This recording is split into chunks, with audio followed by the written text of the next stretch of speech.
Un humoriste comédien. Déjà, regardez. Vous voyez? Prix du meilleur imitateur de l'année 2020. À l'état civil, c'est Quadio Baïve Hubert. Son nom qu'il a choisi pour se faire voir.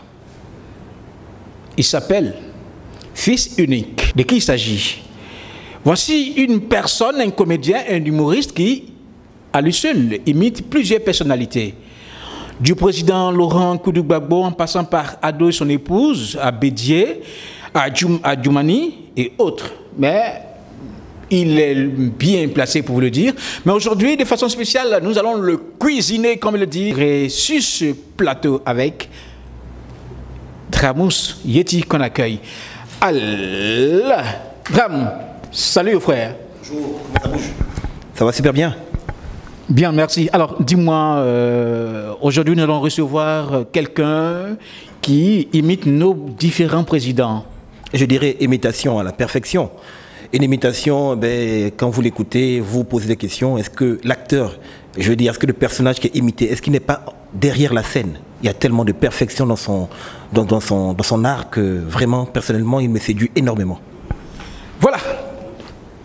Le décor est ainsi planté. Nous allons inviter notre artiste, Fils unique, qu'on acclame. Merci. Je ne vois ni de tomates ni d'oignons, puisqu'on dit on va me cuisiner. Oui, mais tu seras cuisiné. Ah bon, hein? Faut pas t'en faire. J'espère que je ne suis pas au milieu de deux guéris. Bon, mais malheureusement, il y a un guéret. Ah oui? Bon, c'est où? Côte gauche ou bien côte droite? Si tu as frappé, tu vas pas savoir. Attends, il y a même un téléphone ici, comme ça, je sais que ça va amortir un peu les chocs. Fils unique? Oui. Bonjour. Bonjour à tout le monde, bonjour à ceux qui me suivent également. Comment tu vas? Ouais, je vais super bien, je pète la forme en ce moment. Dis-moi, ton nom de Quadio Baïve Hubert, tu es originaire de quelle région de la Côte d'Ivoire? Je viens précisément de Kringambo, qui est le village paternel, et Kringambo qui est dans la ville de Boisflé. Voilà, donc je suis un Baoulé Ayaou. Baoulé Ayaou? Oui, oui. Mais il faut reconnaître aussi... Est-ce que vous êtes nombreux en Côte d'Ivoire? Oui, on est nombreux. On est nombreux, oui. Il y a combien de sous-préfectures? Les Ayaou, nous sommes beaucoup, hein. Nous sommes beaucoup. Ouais, c'est vrai que je ne voyage pas trop, mais je sais que nous sommes beaucoup. Dramous? Oui, vraiment, merci de nous rejoindre sur notre plateau. On est très heureux de t'avoir avec nous. Je vais déjà commencer avec les questions. Il y a vraiment une question qui... Je me suis dit, dès que je te vois là, c'est la première chose que je vais te demander. Tu excelles dans les prestations d'imitateur. Ma question est de savoir, est-ce qu'à l'origine, tu as toujours été un imitateur ou alors tu étais un humoriste qui a été ensuite, je dirais, dominé par l'art de l'imitation et donc qui est devenu surtout imitateur plus qu'humoriste? Voilà, merci pour cette question. Avant de répondre à cette question, je voulais dire aussi que je viens également de Jacquesville. Ah bon? Oui, oui, parce que c'est là-bas même que je suis né. Ma mère vient de Jacquesville et mon père vient de Boisflé, à Yaou. Voilà, maintenant pour répondre à votre question, si je suis venu, l'imitation a pris le dessus ou bien j'imitais avant. Merci. Au début, comme je vous l'ai dit, l'humour n'a pas commencé tout de suite. Voilà, on s'amusait avec, on jouait avec au quartier, mais il faut dire que j'ai commencé à imiter. J'ai commencé à imiter et là c'était au temps de Dimanche Passion, si vous vous rappelez, on était encore bien petit là. Dimanche Passion avec les Sawadogo, quand il est décédé, Zongo est venu, voilà, et puis avec l'humoriste, le comédien camerounais Jean-Michel Cancan, voilà, c'est celui-là même qui m'a inspiré. Jean-Michel Cancan. Bon, moi j'imitais comme ça pour m'amuser. Bon, les gens riaient au quartier, on jouait au bis, souvent on vient, on te tire, on dit oh, viens imiter un peu, il y a telle personnalité qui est là, je viens, j'imite, il prend 5000 francs, il met sur mon front. Bon, on s'amusait comme ça quoi, tu vois un peu, non? Et c'est après ça qu'un monsieur est venu me voir, un monsieur Thierry Babo, qui est professeur à l'INSAC. C'est lui qui est venu me voir, qui m'a dit, bon, mon petit, il y a un concours de variétoscope là, mini variétoscope à Sankofa. Viens, moi je t'ai dit là-bas que tu as été plusieurs fois meilleur narrateur. En temps, je n'avais jamais narré. Voilà. Effectivement, on s'en va, on me présente Je regarde les acteurs, ils répètent, ils répètent, ils répètent. J'ai commencé à imiter la voix des acteurs eux-mêmes. C'est comme ça que je suis parti de la manche jusqu'en finale. J'ai eu le prix de meilleur narrateur. Après ça, nous sommes venus à Varitoscope. Donc, j'ai commencé par imiter. À Varitoscope, j'ai pris plusieurs fois le prix de meilleur narrateur. D'accord.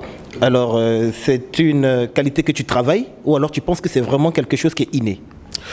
Bon, sincèrement, il faut dire que moi, je pense que c'est un don. Voilà. Et le don, ce n'est pas le don d'imiter. Moi, je dis toujours à mes amis que le don que j'ai, c'est de savoir tout faire.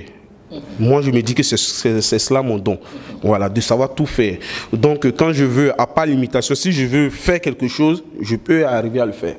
Okay, mais dis-moi, tout à l'heure, tu nous disais comme ça que toute ta famille, tu trouves des personnes qui excellent dans l'art et autres. Alors, est-ce que cela a été un atout pour toi?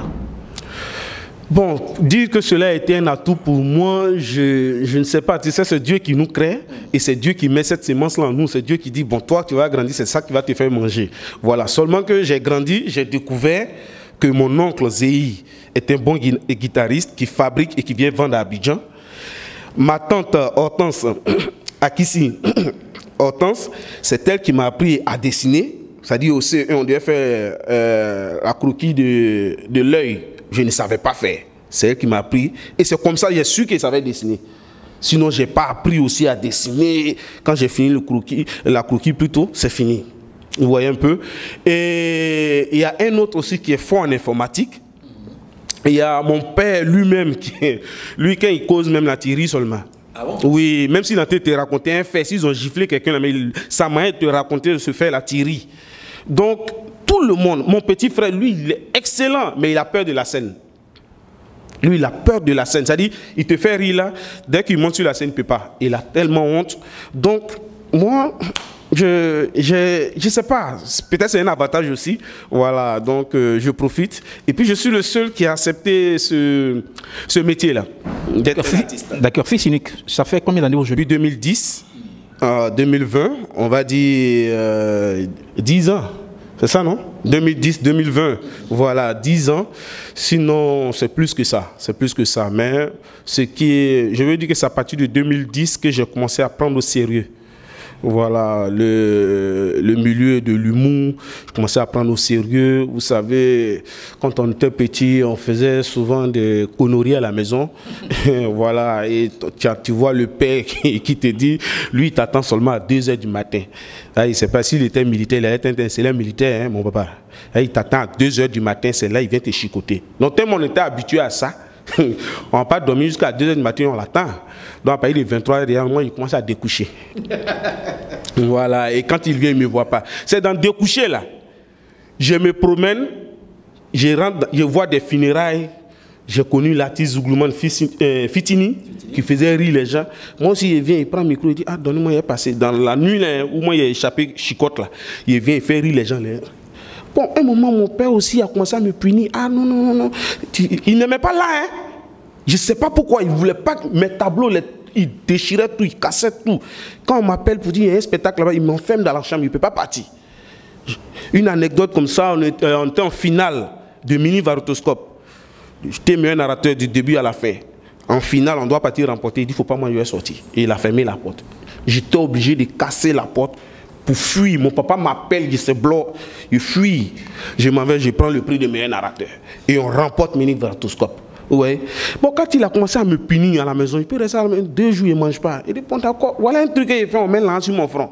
Donc, c'est comme ça, il me promenait, il fait les prestations, on me donne l'argent, comme ça. Mais, 2010, il y a eu un concours, Star de demain. Un ami m'a appelé, il m'a dit, ah, voilà un concours, comme toi tu es bon là, va t'inscrire. Je suis allé m'inscrire, on était 800 candidats. Parmi les 800 candidats, ils ont retenu que 5 pour aller en phase finale. Quand nous sommes partis en phase finale, j'ai été lauréat. C'est comme ça, quand j'ai eu le premier prix, et c'était en 2010, en ce moment ça chauffait là, en décembre 2010, quand je suis sorti de là, j'ai commencé à prendre vraiment ce métier-là au sérieux. D'accord, fils unique, c'est quelqu'un quand même qui était à l'école. Tu es à quel niveau? Oui, oui, je suis allé à l'école. Vous voyez, je ne parle pas trop les gros mots, mais je fais un peu attention.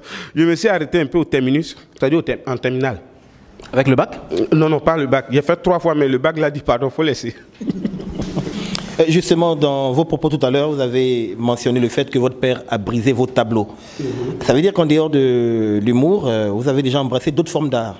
Parlez-nous un peu. Oui, oui. Il faut dire même avant d'embrasser même l'humour, c'est ce que je faisais. Je dessinais, je faisais des portraits. Tu es assis devant moi, je te dessine. Je fais des toiles également. Et puis j'ai commencé aussi à faire la sculpture avec l'argile et puis aussi avec des bois. Je pouvais faire le visage de quelqu'un avec des bois, mais je ne prenais pas ça trop au sérieux. Et l'humour après a pris le dessus. Voilà. D'accord. 10 années de carrière, c'est quand même beaucoup. Alors, pendant ces 10 années que Fils Unique traîne un peu sa bourse, si on peut le dire ainsi, dans les différents spectacles et autres, il a quand même gagné quelque chose en ce qui concerne les prix, les distinctions. Oui, j'ai eu des prix. D'abord, j'ai eu le prix de l'année dernière, le prix de la meilleure révélation. Voilà, puisque nous étions nombreux et puis excellents aussi. Donc j'ai eu ce privilège-là d'avoir le prix de la meilleure révélation. C'était mon 2e trophée. Et cette année encore, j'ai eu le prix du meilleur imitateur. Voilà, donc j'ai à mon actif 3 trophées. Et je sais que d'autres viendront encore. D'accord. Avant de revenir tout de suite sur ta manière d'imiter les chefs d'État ivoiriens, certaines personnalités ici, je vais me tourner vers mon confrère Tramoums. Parfaitement. Je pense que pour les téléspectateurs, on aimerait savoir l'origine de ton nom, Fils Unique. Au départ, c'était le 100e fils. 100e? Oui, c'était le 100e fils. C'est-à-dire, je voulais tellement être humble. Voilà, c'était le 100e fils de Jean-Michel Cancan. Voilà, ça dit qu'il y avait beaucoup de personnes qui imitaient Jean-Michel Cancan. Je ne voulais pas dire que j'étais le plus fort, donc je me mettais derrière. C'est les gens eux-mêmes qui me mettaient devant. Chaque fois quand je dis je suis le 100e fils, non, il ne faut pas dire ça, c'est toi qui es le plus fort, c'est toi qui es le plus fort. D'ailleurs, c'est comme ça, un jour, Dibé Cravate me voit, j'ai fini ma prestation, il m'appelle, il dit mon petit, toi tu t'es fait appeler 100e fils. C'est que tu viens de faire là, c'est pas jusqu'à là-bas. À partir d'aujourd'hui, prends Fils Unique. C'est comme ça. Je n'étais pas d'accord au début. J'ai dit non, moi, j'aime pas qu'on me mette trop en haut. J'aime créer l'effet de surprise, au fait. Voilà. J'ai accepté et c'est de là qu'est venu Fils Unique. Voilà, j'ai dit merci au passage au grand frère Dibé Cravate. D'accord. Dis-moi, pour ceux qui ne connaissent pas, n'ont pas connu Jean-Michel Cancan, tu peux nous dire un peu ce qui, surtout en imitation? Oui, tu connais, et les gens, comme mon père, c'était mon père Jean-Michel. Si tu vois que je m'appelle 100e fils, c'est-à-dire qu'il a laissé beaucoup d'enfants. J'ai pris le nom parce qu'il ne m'a pas donné le nom avant de partir. J'ai choisi 100e fils de Jean-Michel Cancan. C'est là que les gens m'ont dit non, il faut prendre le nom de Fils Unique. Je suis devenu Fils Unique. Mais pas Fils Unique de Jean-Michel Cancan. Je suis le Fils Unique de toutes les personnalités que j'imite aussi. Toutes les personnalités dont Laurent Gbagbo. Oui, quand j'imite le président Laurent, je suis son fils unique. Ah d'accord. Et quand tu imites aussi Bédier, je suis également son fils unique. Fontagbe, je suis également son fils unique. Adjoumse, c'est également son fils unique. Et justement, là, il vient de nous faire une belle démonstration d'improvisation. Ce n'était pas prévu, il a joué tout de suite sur les noms, etc. Alors, j'aimerais savoir, est-ce que c'est important d'être un bon improvisateur quand on est humoriste? Waouh, ça, si tu n'es pas un bon improvisateur, c'est pas bon du tout. Parce que l'humour, disons, il faut avoir une base. Moi, j'ai eu la chance de faire le théâtre. Et quand tu es sur scène en train de faire du théâtre, quand tu te trompes, le spectateur ne doit pas savoir que tu te trompes. C'est ça. Donc, pour être un bon humoriste aussi, il faut avoir cette base-là. Il faut avoir fait le théâtre. Et on a fait ça, moi j'ai fait le théâtre dans plusieurs troupes. L'Étoile brillante du matin, nous avons tourné un peu dans toutes les villes de la Côte d'Ivoire, voilà, avec M. Digba. Et on a fait le théâtre, on a fait le théâtre, on a fait le théâtre. Donc aujourd'hui, improviser, c'est plus facile. La plupart de mes sketchs même sont improvisés. Ah bon? Oui, oui, oui. Chaque fois que je dois monter sur scène, je ne sais pas ce que je vais faire. Sérieux, c'est pas pour me lancer, me vanter ou un truc. Je ne sais pas ce que je vais faire. J'ai des blagues là, mais je ne vais pas répéter ces mêmes blagues là. Donc, je ne sais pas. Il y a toujours le trac. C'est-à-dire, chaque prestation pour moi, c'est une mission. Et quand je monte sur scène, j'improvise quelque chose. Une fois le public est emballé, c'est fini. Ça coule. Une fois ça coule, dès que je descends, je vais écrire. C'est comme ça. Je n'ai jamais pris mon temps pour dire aujourd'hui, là, je vais écrire ce sketch-là. Et puis j'écris, j'écris. Quand je commence, je laisse. D'accord. Fils unique, est-ce qu'aujourd'hui tu es heureux dans cette profession, on peut le dire? C'est aujourd'hui pour toi un gagne-pain. Oui, oui. Ça va? Ça va super bien. C'est vrai. Sur le plan financier, je n'ai pas encore eu des millions, mais je n'ai pas faim. D'accord. Si une personnalité voudrait inviter Fils unique, son cachet. Bon, là, ça va dépendre. C'est avec le manager qu'il faut causer. Voilà, c'est avec le manager. C'est vrai, on ne peut pas donner un prix, voilà, mais c'est avec le manager. Il suffit qu'on constate le manager et puis tout se passe bien. J'ai l'impression que Fils unique cache quelque chose. Il n'a pas vraiment envie de dévoiler. Tu es un peu cher quand même. Non, un peu cher. 100 000, 200 000, 500 000. Un peu cher, c'est... Fils unique, tu es dans la fourchette de... Il y a un proverbe qui dit, si tu te vends moins cher, on te prend à crédit. Voilà. Oui, justement, on va peut-être revenir sur la carrière de Fils unique, parce que Fils unique fait un peu partie de ces artistes qui sont un peu apparus, je veux dire, un peu brutalement sur la scène. Ils sont talentueux, certes, mais on les a découverts tout d'un coup. Je pense que l'émission After Work sur Nostalgie y a contribué peut-être. Non. Non, non. Je remercie d'abord mon directeur, Cheikh Ivan. Je remercie toute la radio, tous mes collègues et autres. Mais c'est pas par là. Ce qui, je peux dire, véritablement 2018.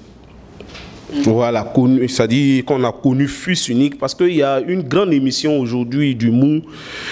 C'est un peu comme la Ligue des Champions. Bonjour. Ça. Voilà, c'est un peu comme la Ligue des Champions. Tu as beau voyager, tu es allé dans le pays Burkina, Mali, France, tu as beau faire. Si tu n'es pas allé sur cette scène, c'est un peu comme tu n'as rien fait. Voilà, donc ça a été l'émission Bonjour. Mais avant même de venir à Bonjour 2018, j'ai été à la première édition du Grand Prix Ivoire Humour. La première édition, je n'étais pas nominé, mais j'ai été invité pour une prestation. Voilà, et j'ai fait ma prestation devant les agents de la RTI. Il faut dire qu'avant cette prestation-là, j'avais tenté plusieurs fois Bonjour, ça n'a pas marché. Voilà, pour le casting, ça n'a pas marché. Je suis allé une fois seulement un casting et le reste, là, moi, je ne suis pas parti. Parce que quand j'ai vu le casting, de toute façon, ça se passait là, moi, je n'étais pas d'accord. Oui, oui, sérieux, je n'étais pas d'accord. Des choses à cacher Oui, j'avais l'impression qu'on avait déjà sélectionné des gens. Voilà, donc je n'ai pas aimé. Et quand je suis sorti de là, j'ai dit, moi, plus jamais, c'est eux qui vont m'appeler. J'étais déterminé au fait. J'ai dit, ce sont eux qui vont m'appeler. Et c'est comme ça, je faisais mes prestations, je publiais sur Facebook, je faisais mes prestations, je publiais sur Facebook. Un jour, je suis là, la RTI m'appelle pour dire non, tu passes à Bonjour. La dame même qui m'a appelé, elle se rappelle, j'ai dit, je passe avant scène ou bien Bonjour, même on monte à la télé là. Elle dit, c'est qu'on monte à la télé. Elle dit, merci beaucoup. Donc c'est de là est partie quand même cette notoriété aujourd'hui qui... C'est comme ça. Après le Grand Prix Ivoire Humour, la première édition, j'ai fait devant eux. Ils m'ont proposé dans les Bonjours, dans les villes, les Bonjours tout, et je n'ai pas démérité également. C'est comme ça, on m'appelle, je suis au Grand Prix, Bonjour 2019, qui s'est passé en 2018, en décembre 2018. Au Palais de la Culture, c'est là que j'ai fait sortir au grand jour la voix du président Laurent Gbagbo. Voilà, ça a plu, ça a pris. 2020, Bonjour 2020, encore, j'ai été reconduit. J'espère que 2021, il serait là. Fils unique. Voilà. Pardon, vous avez parlé de tout à l'heure, la radio. Il faut dire que c'était pas facile. C'était pas facile. Quand j'imitais la voix du président Gbagbo, il y a beaucoup de personnes qui m'ont dit non, oublie cette voix-là. Et oui, parce que c'était, on était après la crise. Voilà, il y avait la crise post-électorale, donc c'était pas facile.